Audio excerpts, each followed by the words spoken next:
all-time favorite books and business tools. For me, it's much like a carpenter whose quality of work highly depends on the tools in his toolbox. The quality of your life greatly depends on the tools in your toolbox. And the more tools you have to deal with life challenges, the more successful or fulfilled you will be.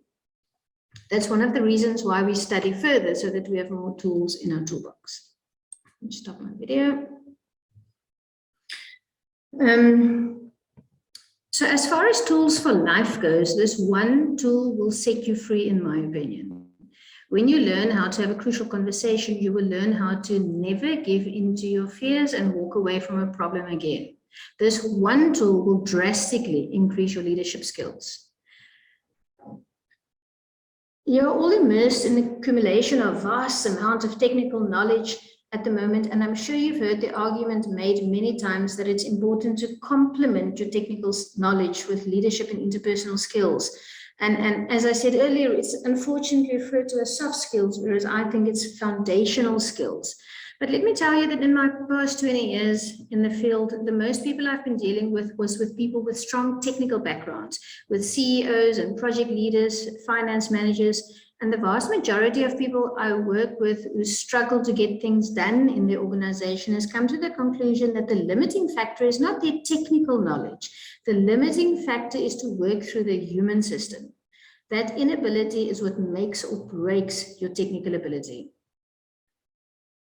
Mark says it's better to engage with me with my screen on. I find it quite distracting. Shall we do a quick, we're not going to do a poll, but guys, generally you want screen on, screen off. I can put my screen, I can share a little bit, and then we can take it from there. Okay, so generally what people struggle with is not that they have enough technical ability, but it is that the inability to work through the human system. My mom used to say the work is easy, it's the people that's not. But what is the big idea here? The big idea is that healthy organizations and healthy families are built on the ability to address issues. So here's the punchline.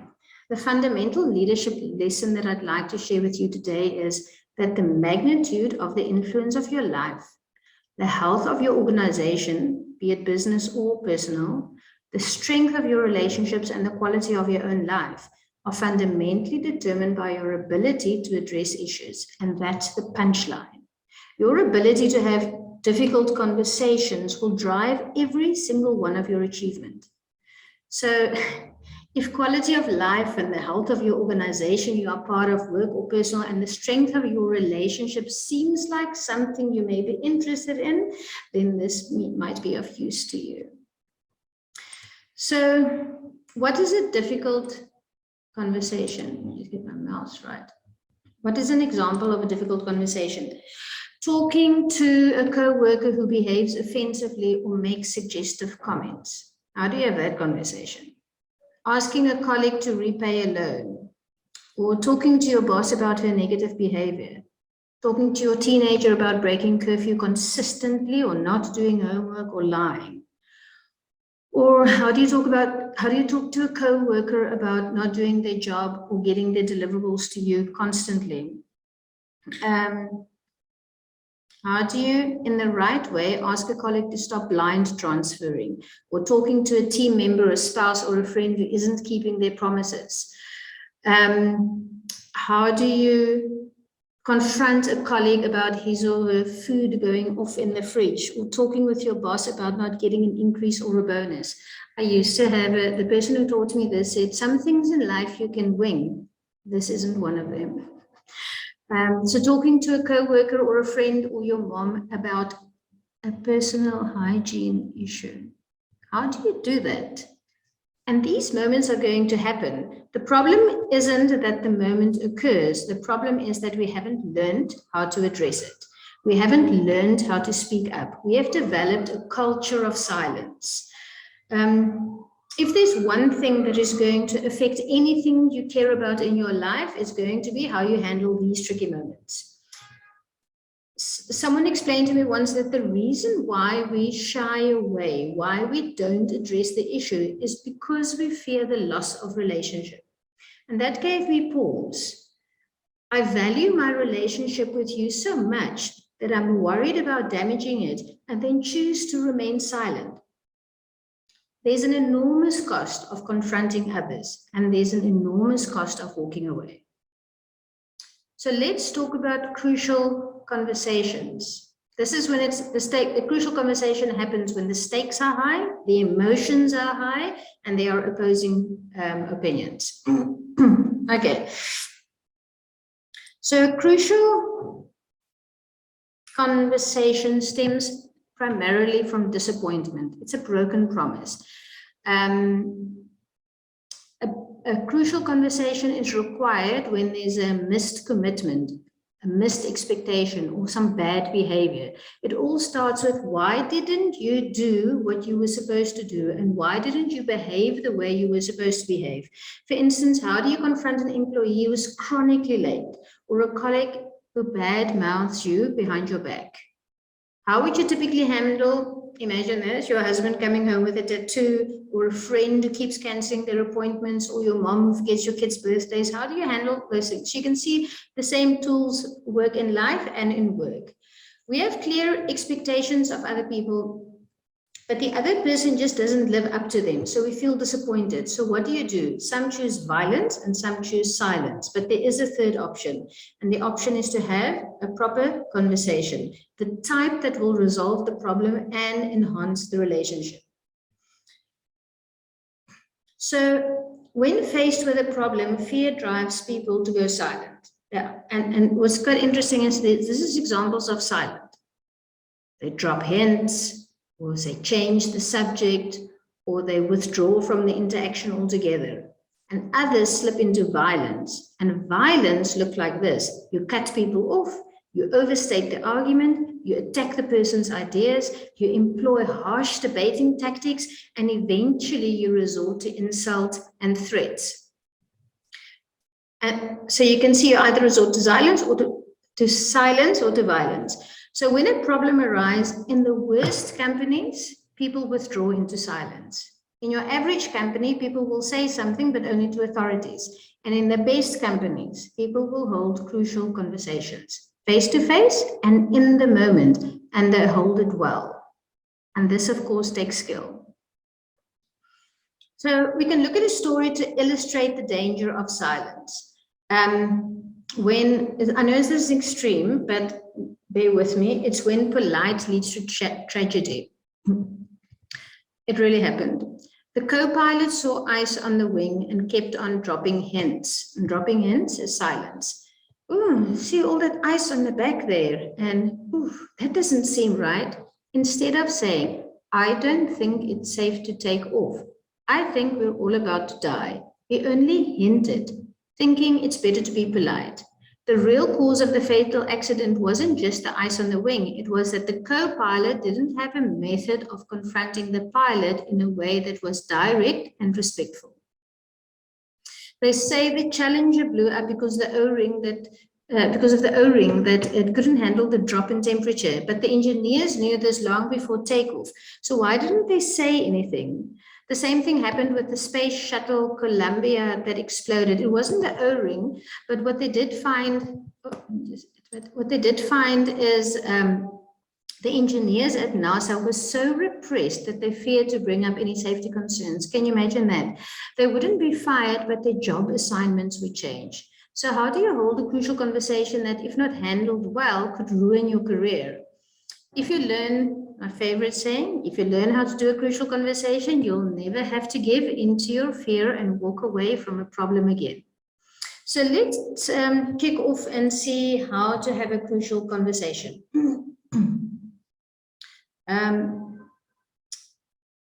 Discuss silence and violence. Okay, so it might get into a lot of detail and you might get lost and think, what? No, I can't do this just for a simple conversation.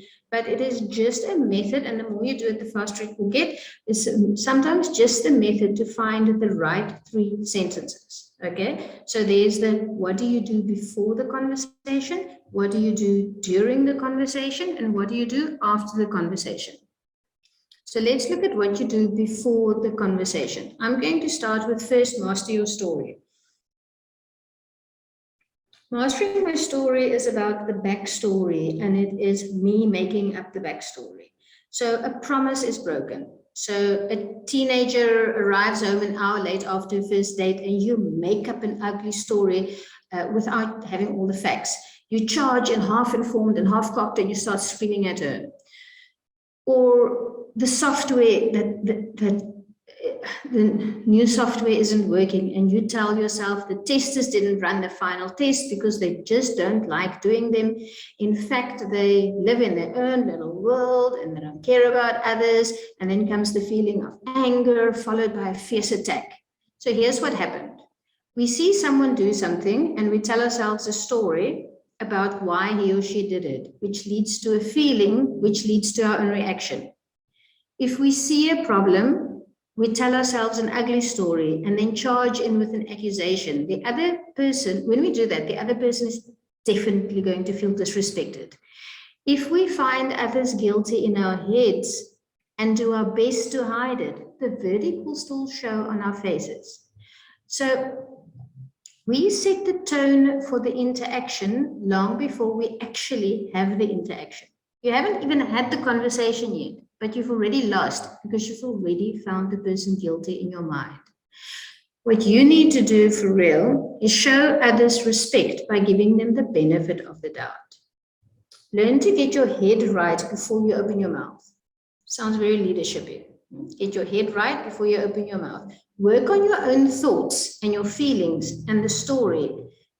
We have a rule at IBTC. We say, get curious before you get angry. First, find out what happened here before you make up your own story. Next, you choose what you're going to address. Address the right problem. Your teenage daughter swears she will be home from her first date before 12. She only arrives at 1. Is the problem that she's late, or that she's broken a promise, or that she's violated her father's trust, that she disobeyed a family rule, or that she made her father worry unnecessarily? What exactly is the promise? What exactly is the problem? The thing is that if you pick the wrong problem to address and you address it well, you'll think you've done the right thing. But if you haven't dealt with the right problem, even though you dealt with it well, it will never go away. So the sign that you're dealing with the wrong problem is the solution. Your solution doesn't get you what you want. So if you keep talking to your daughter and it keeps on happening, you haven't addressed the right issue. I've got another example. You can look at a receptionist that keeps coming late and her manager keeps talking to her about it, but the problem keeps coming up. So he might have said, you keep coming late and you're setting a bad example, or in the mornings when I need you, you're not in yet. So we asked them, what's really bothering you about her coming late? And it found it hard to explain. We said, imagine you're standing around a braai with some friends and you're talking about your receptionist that comes late. How would you explain the problem to the friend? And it turns out that he's upset because he and the receptionist, they're friends, and he feels she's taking advantage of the relationship. So that's the conversation you should be having. The ability to reduce an infraction to its bare essence takes patience, a sense of proportion and precision. People often don't have time to unbundle the problem, and there's too much emotions involved. The rule is that you must distill the issue to a single sentence before you talk. You must be able to say, I am disappointed because... You must be able to say what it is, because you broke my trust, because I feel that you disrespected me. You must be able to write it down in one sentence.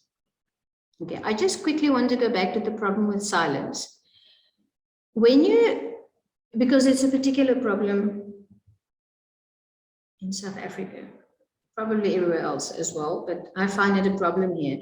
When you see a violation, and you choose to remain silent, 3 things happen. First, you give tacit approval to the action. Secondly, each time you see the person repeat the offense, which is in part because of your failure to confront it in the first place, you see the new offense as evidence that your story about him or her was correct. And finally, you continue telling yourself that story, which then festers until it blows. So the solution is tell the rest of the story. Why does she keep coming late? Why did my daughter show up late? Ask a humanizing question. Why would someone act like that? What is the situation? What am I missing? Tell me why you are late. Tell me why you keep arriving late. This is how it makes me feel.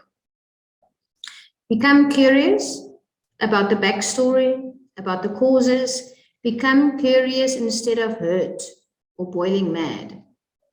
Move from judge, jury, and executioner to curious participant. And you can feel now we're in the country of leadership.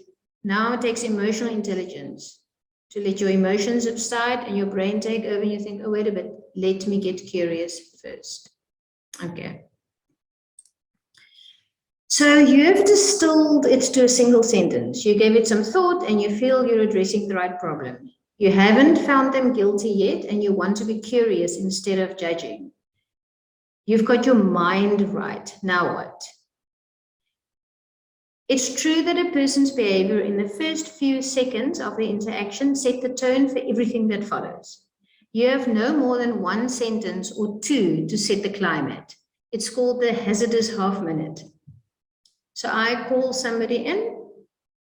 I say, can I talk to you about what just happened? And then that first sentence is a goner. So what you need to do is first you create safety.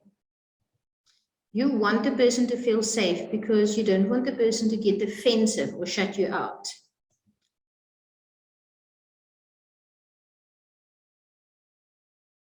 I've got so much to say about confront with safety. It might still come up. One of the best ways to confront safety is to treat the person with respect. Ask them, can we talk about what happened yesterday? Can we talk about what just happened? You are asking the person's permission, and that means you've got respect for them.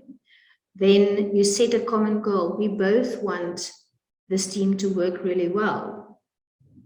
I would like to talk to you about what I saw yesterday. I would like to talk to you about you coming late. So it's you, that person, and a common goal outside. We both set a common goal, ask permission. That's how you confront with safety. Then you go on and you describe the gap.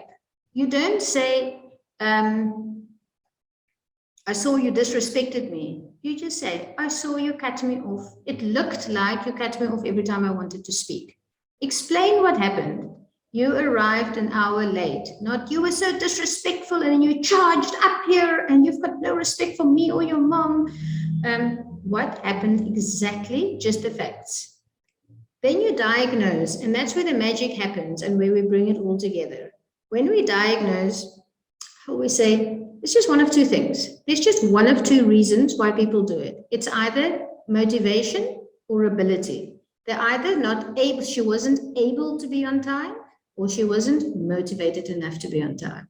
I'll get back to that. And then you agree on a plan. So can I rely on you next time to call me when you're going to be late? Great. Okay. So confront with safety. We create safety by having mutual respect. So you ask permission. You create a shared purpose. We both want this team to work well. And you speak in private, never in front of other people. Then you describe the gap, just the facts, and you end with a question. I see you arrived late 3 out of the 5 days this week. Why is that? What happened there? And then you do? Then you say nothing. You don't go on and on and on and on. You wait. Why is that? What happened there? It looked like you were constantly interrupting me during yesterday's meeting. What happened there? Because I'm now curious. So you end with a question. Then the person answers, And I tend to say, be very careful. That's why I script my crucial conversations out. The person responds, and whatever they say, I kind of just ignore it and I carry on with my own crucial conversation, because the moment you start responding to them, you are now having their conversation. Now you're having their discussion.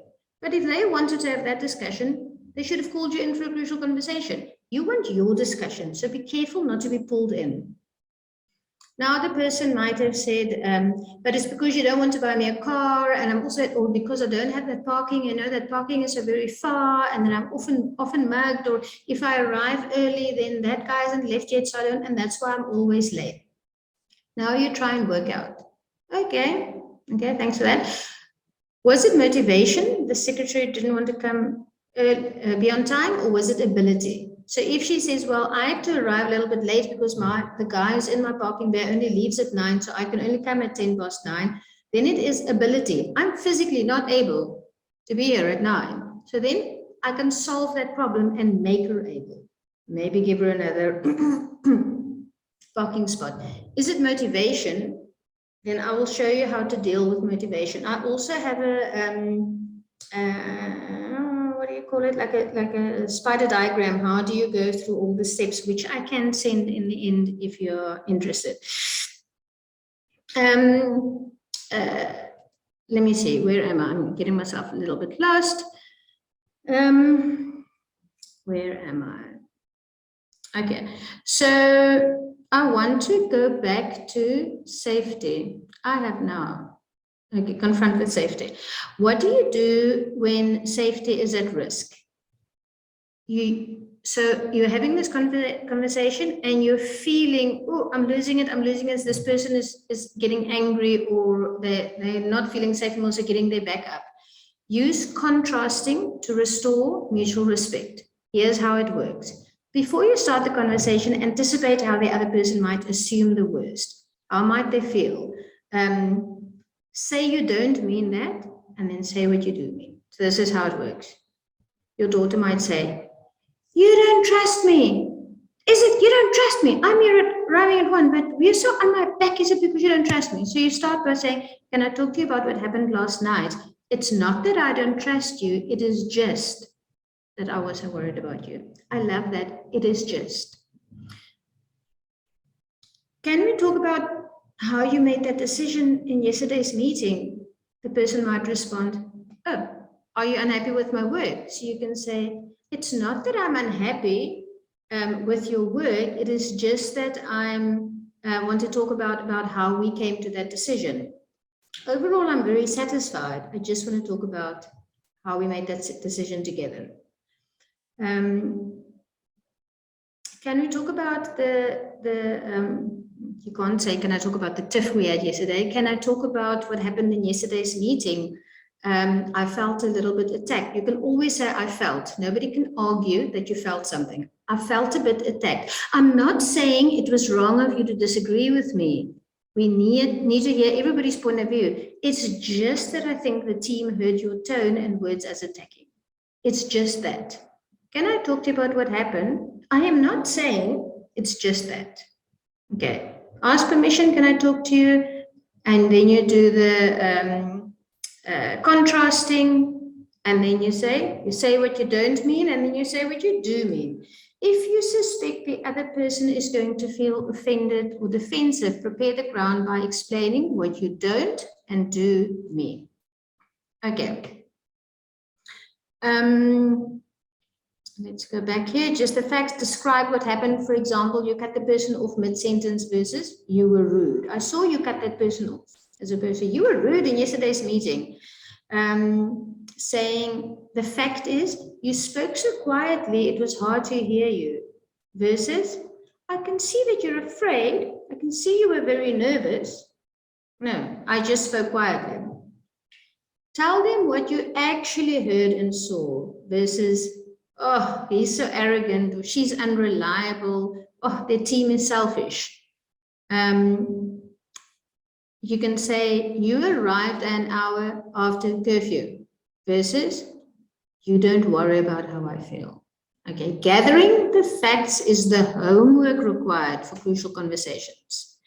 When you describe the gap, you say, this is what I expected from you, and this is what I got. I expected your report on Monday at 12, but I only received it, or by Thursday, I still haven't received it. What happened here? That's all you need to ask. What happened here? We agreed you would do this by 12. It only arrived at 1. What happened here? End with a question. That's a pivotal moment in a crucial conversation, one that will maintain the safety you've created. Okay, so now we've got diagnose. The way someone responds to your description of the gap will determine what you do next.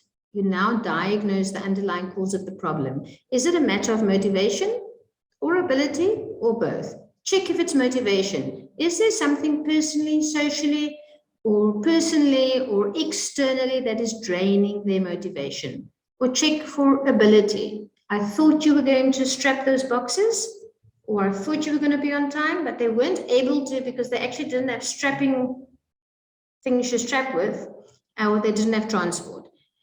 If it's motivation, you do a consequence search. I love consequence search. You figure out what is the consequence of not doing this, and you pick something that really matters to the person. If you want people to action another way, you have to let them know how a different behavior would yield a better consequence bundle for them. When you show up late for work, it looks like you don't care about your job, which might affect future promotions.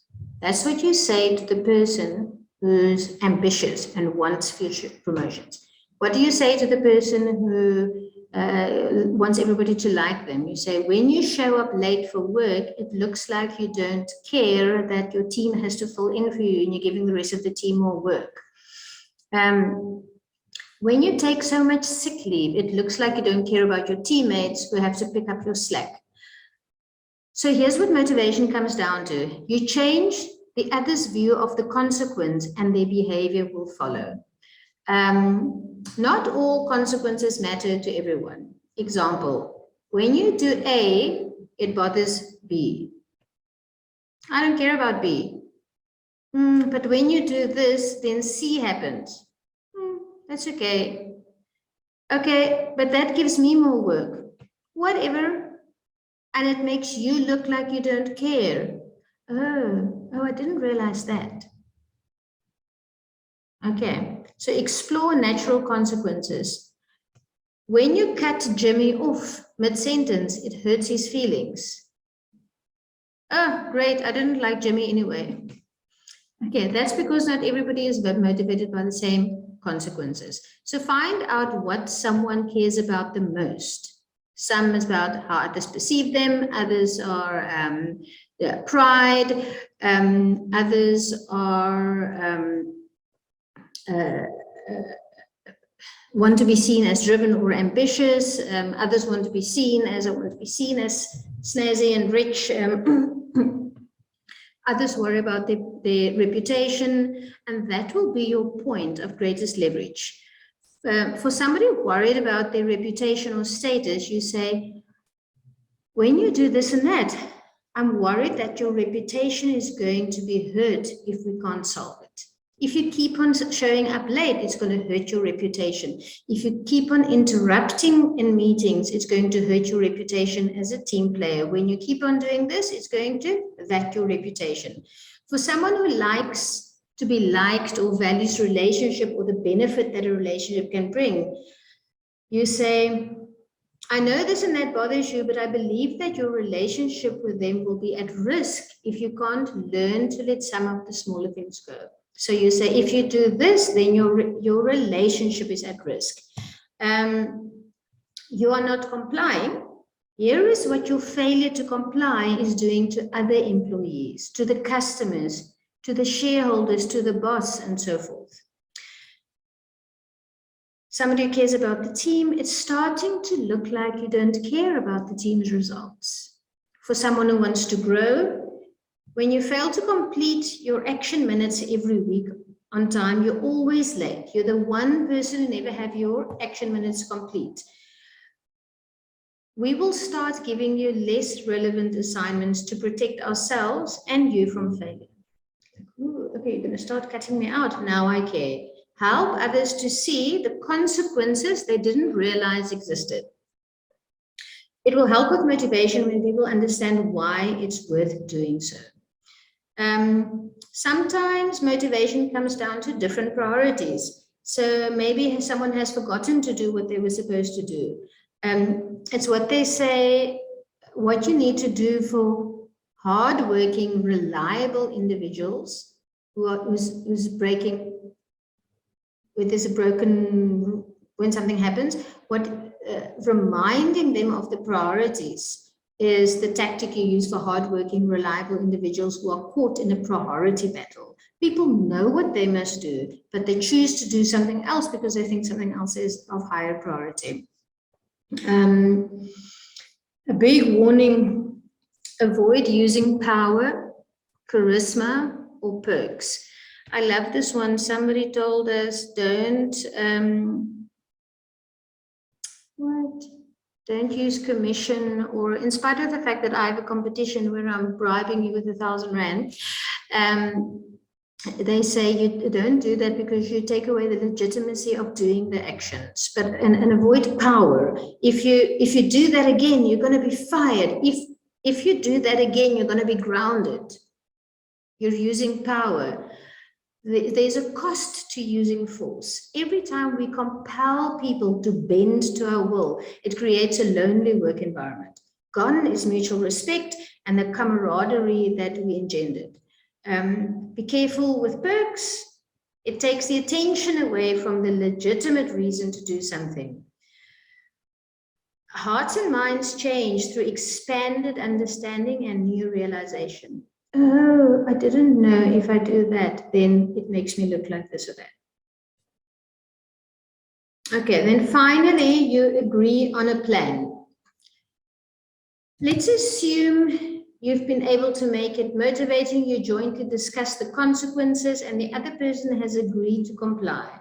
The conversation is now winding down, but you are not done yet. You still have one more thing to make sure you haven't wasted your time, and that is to come up with a plan. Agree who will do what by when, and set up a follow-up time to check how things are going. Then, my favorite, don't sell after the close. Simply end with, can I rely on you to do that? Can I rely on you to be on time from now on? Can I rely on you to get your reports in on time? Can I rely on you to do the action minutes on time? Can I rely on you to give me a heads up when you're planning to work over weekends so we can manage the kids' expectations? Can I rely on you to do this thing we've just agreed? Don't sell after the close. Okay. What not to do? Don't play games like sandwiching. Hey, love the briefcase. Do you know anything about the 1,000 Rand that went missing? Great haircut. Okay, I don't know whoever thought that was a good strategy to give bad news, but it's not. Don't play charades. Don't hint or make innuendos. Come on. You know, what do you think I'm angry about? What do you think happened yesterday? Was that great? What do you have something to tell me? Like what? This isn't charades. If you want to have a conversation with me, tell me what it is about. I want to talk to you about what happened yesterday in the meeting. It felt like you constantly cut me off. What happened there? Okay. Don't pass the buck. And this is something that I often see and I think, that's so unleadery. It's when you say, I would let you go home early, but the big boss said we can't. Oh, so you're not man enough or woman enough. Now you're passing the buck. Oh, I would let you do it, but somebody else said no. And don't play read my mind. So why do you think I called you here today? I don't know, is it because I crashed your car? No, it's because, okay, not great. Okay, by now you might think, sure, this is way too detailed or too long, and how am I ever going to to get this together, you probably don't have to do everything at once. The first thing you must do is buy the book, Crucial Conversations. Who's got this much time to spend on one conversation? I have seen a conversation go wrong and then take up weeks and months of a manager's time. I've seen friendships lost due to the friend's inability to have a good, crucial conversation. If it's worth it, you will make the time. And the more you do it, the easier it becomes. Also, it doesn't need to be a long story. It can be just the right 4 sentences which could resolve it all. So let's recap. You start with safety. How do you create safety? You ask permission. Can we talk about what happened yesterday? You create a common goal. We both want you to advance in your career. We both want to look like we know what we're doing. We both want something. Start with safety. John keeps cutting you off in a meeting. It's not the first time this has happened. You're sure it's because the company might land this new client, which will open up a new senior position. You're sure John is running for it. He's always been so ambitious. But you decided to not judge him and make up a backstory, but rather to be curious before you get angry. Hey, John, can we talk about what just happened in the meeting? John says, sure we can. And you go somewhere private. Ask for permission, create safety, speak privately. You start with a mutual purpose. I know we both want to get this presentation just right because it will be a really big client for us. Then state what happened. Throughout the meeting, I felt like you keep cutting me off. Ask a question. What happened there? Or are you aware of this? And then John answers, no, not at all, blah, blah, blah, excuse. No, man, you must be mistaken. Now you analyze, is it motivation or is it ability? It's clearly not ability because he has the ability to let you finish your sentence. So it must be motivation. So what motivates John? Is it status, recognition, relationship, a promotion, money? So you might say, so imagine John said, no, man, didn't you think that, Don't answer him. You may not answer him. You're having your conversation. So you might say, yes, I see. It's just when you cut me off, it looks like. Or when we don't let everybody participate, we might miss something and it might jeopardize our chances of getting that big contract, which might jeopardize our chances of getting that promotion because he really cares about the promotion. And then you make a plan. I realize you might not be aware that you're doing it. Would it be okay if I point it out next time it happens? John says yes. You have a plan. Problem solved. Relationship is still intact. And now, don't sell after the close. Just say great and walk away. Don't keep yeah, because every time you like interrupt me, then no, it's over, it's done. Just move on. Okay. Let's see another slide. This is the last slide.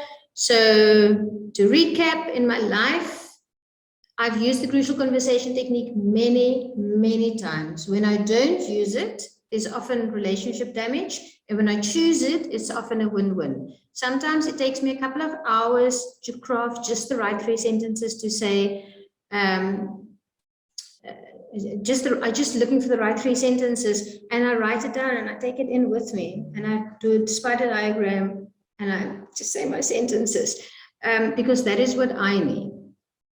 So make sure you address the right problem. Distill the issue to a single sentence before you talk. When you did this or that, watch the backstory, the story you make up before getting the facts. Get curious before you get angry. Be a curious participant. Start right. The first few seconds count the most. It's how you start. The hazardous half-minute. Create safety with mutual respect, shared purpose, and speak in private. Start with facts. Describe the gap. Ask a question, listen, check for ability or motivation. If motivation, do a consequence search, Agree on a plan and don't sell after the close. Nadia said, can you send a spider diagram? I can send you so many spider diagrams, but the first crucial conversation, usually, what is quite interesting, after this training, usually I get people that stay afterwards and say, can you help me craft a crucial conversation for my friend? Can you help me craft a crucial conversation for my mom? It's usually the closest relationships we want to fix first. So my spider diagram was the crucial conversation I had with my mom. So I can't share that one. I can't share any of my spider diagrams because the structure I've given to you, you must now work out your own work, your own words. But the spider diagram, I'm not 100% sure I understand the question, but I just do this. I say, okay, this is my crucial conversation I want to have with CC, Carl, Constantine, and then I know my first step was mutual respect. So I'll write here, I must do 3 things. I'll say, ask, can we speak in private? All right, can we speak in private? I'd like to chat about what happened yesterday when it felt like you kept, okay, now we go somewhere private. Then I say, okay, the second step is the gap, and I say, I saw you parked in I saw your car parked in my parking bay. Question, what happened there? And then I let the person, yum. I say, when that happens, I arrive later, and then I go through all these steps until I'm close and I come up with a plan. So I take this in with me and I just make sure I've got a sentence for each of the steps, and there you go. Okay. So this was me. I am very curious to know. I bet you haven't learned this in your MBA. I'm curious to know if anybody has read this book before and if anybody thought this was extreme. Does anybody love it as much as I do?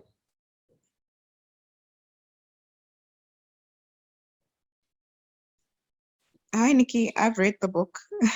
Fantastic. Wow. Yeah. The thing though, and this is interesting, like I've read the book and it still feels a little bit new.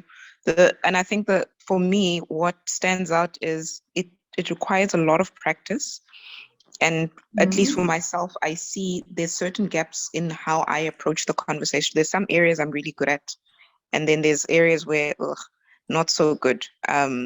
So I think this has helped at least reinforce a much more holistic approach to having crucial conversations.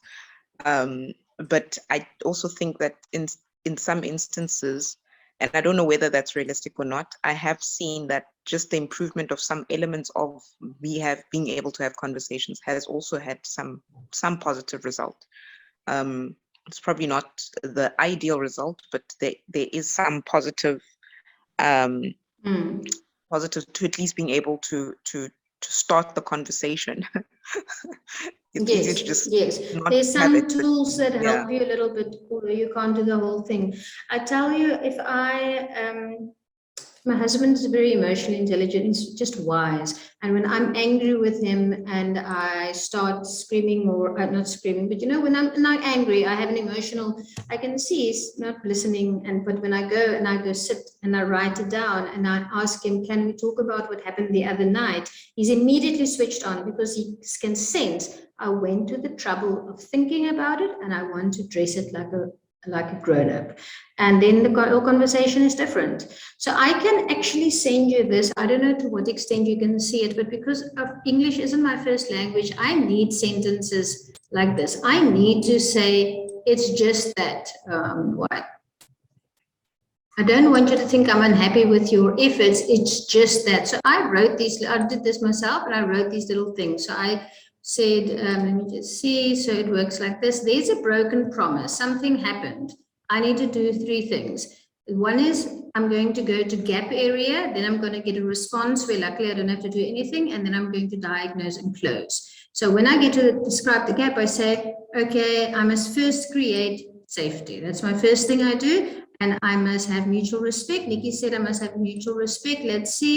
I mustn't judge or I must give them the benefit of the doubt. And I must ask for permission and speak in private. So then I write this sentence down. Can we speak in private? And then if it's very volatile, they say do contrasting. Imagine what they would say to you in anger. Explain that's what you don't mean and explain what you do. Can we speak in private about what happened yesterday?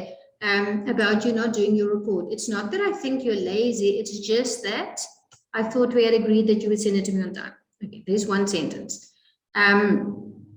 Mutual purpose. It's important that we all get it on time. If we don't find a way to fix this, we will cease to be competitive. If we don't find a way to fix this, then it will be detrimental to our team. So I have one sentence dealing with mutual purpose. Then I go to sharing the story, describe what I saw and heard. No conclusion, nothing about being lazy or I can see you don't have an eye for detail. Describe what you saw. So I write down the sentence. Describe what was expected. I thought you're going to give it to me by 12. I got it at 1. That's my another section. Now and then I ask a question. What happened here? Yeah, God, let me just use my mouse. What happened here? You keep on interrupting, it wasn't great for that team. Wouldn't you agree? Nobody can argue, well, wouldn't you agree? And then here you get the response, not my problem, I don't have to prepare for that. All I need to prepare is that I need to not get pulled into that. And I go to diagnose, asking what is the problem, what is the cause of the problem? Is it motivation or is it ability? When it's motivation, people know what to do, they are able to do it, but they choose to do something else. They have different priorities. If it's a motivation issue, remind them of the consequences. When you do this, that and that happens. If it's an ability issue, fix the ability. You explore the barriers. Somebody else is parking in my bay. Your job is to remove that barrier.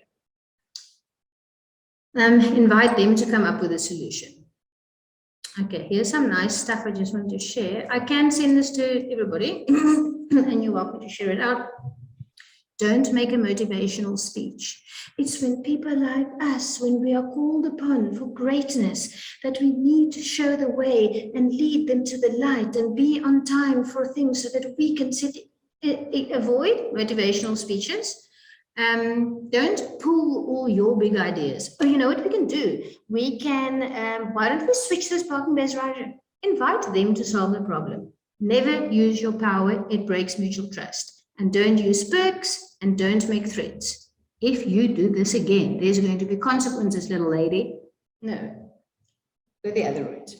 Okay, and then let me just erase all of this. I'm hoping that this makes it a little bit clearer. And then in the end, you pop the question, are you willing to do what it takes?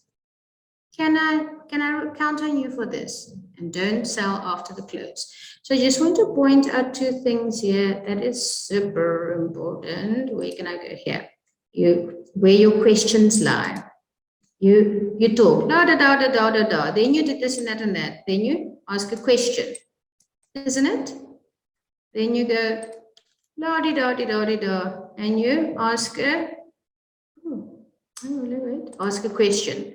And just make sure you've got those questions in. They can hardly give you a response, but you can ask a question. And that is my whole story. Yes, please send that. Script out the conversation. Stick to the facts. Take the time to do it properly. Guys, give me a rating out of 10 how much you liked this presentation or feel that it is an interesting new skill that you have learned.